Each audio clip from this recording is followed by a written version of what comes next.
አዶና ይባላለሁ። ኩሩ ትግራዋይ ነኝ። ትግራይ ነው የተወለድኩት መቀሌ 18 ዓመት መቀሌ ነው ያሳለፍኩት። ክረምት ሲሆን አዲስ አበባ መመላለስ ነበረ። ትግራዋይ በመሆኔ ደግሞ በጣም እኮራለሁ። አማራ በመሆናቸው የሚኮሩ በጣም ብዙ ሰዎች አሉ። ኦሮሞ በመሆናቸው የሚኮሩ በጣም ብዙ ሰዎች አሉ። ደቡብ በመሆናቸው የሚኮሩ በጣም ብዙ ሰዎች አሉ። ወላይታ፣ አዋሳ በማንነታቸው የሚኮሩ በብሔራቸው። ግን ኩራታችን ጥላቻ ሊሆን አይገባም። ኩራታችን ውድድር መሆን አይገባም።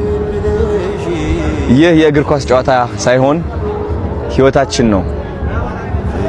ኩራት ይዘን መከባበርን መፋቀርን ስንላመድ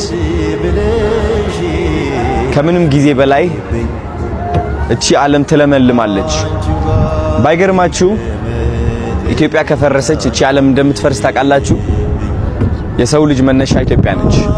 እንደምትመለከቱት ኩራታችን ጥላቻ ሊሆን አይገባም። ኩራታችን ጥላቻ የሆነ ጊዜ እንጠፋለን። እንደኛ ማንም ኩሩ የለም። ልዩነታችን አንድነታችን ነው። ወደ ጎንደር ስገባ አንድ ያስተዋልኩት ነገር አለ።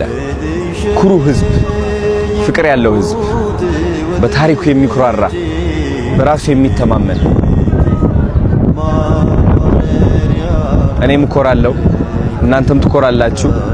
አብረን ኮርተን ኢትዮጵያን እናወጣታለን። መወዳደር አያስፈልግም። ኳስ አይደለም ይሄ፣ ህይወታችን ነው፣ ታሪካችን ነው። አናዋርዳቸው። መልካም አመት። ቻው።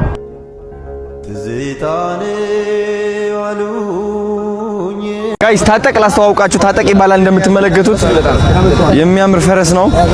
ምቾትም አለው። ወደ ቀኝ ራስ ጠጋ አድርገዋል። ታጠቅ እኔ ታጠቅ ያዚ ቴዎድሮስ ፈረስ ነው። ዞብል ደግሞ የፋሲል። አረ አቤት ስናምር በእናትሽ ረጂ ልቀቂና ልወድቅ እንዴ! ለምን ቆመ? አንተ ነው ያቆምከው? ዋ ሊገለበጥ ነው እንዴ? ምንድነው ነገር? እያራ ነው እንዴ? እያራ ነው። እያራ ይባላል። ፋንዲያ እየጣለ ነው። ፋንዲያ እየጣለ እንዴ!